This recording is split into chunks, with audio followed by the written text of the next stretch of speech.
বাবা মারা যাওয়ার পর ছেলে মাকে বৃদ্ধাশ্রমে পাঠিয়ে দিল। কিছুদিন পর বৃদ্ধাশ্রম থেকে ছেলেটির কাছে ফোন এলো, তোমার মা খুব সিরিয়াস।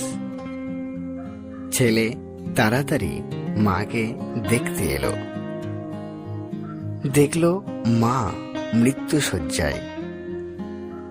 চোখে জল নিয়ে ছেলে মাকে জিজ্ঞাসা করলো, মা, আমি তোমার জন্য কি করতে পারি? মা একটু হেসে বলল, এই বৃদ্ধাশ্রমে আমার ঘরের ফ্যানটা খারাপ, একটা নতুন ফ্যান লাগিয়ে দাও ওখানে।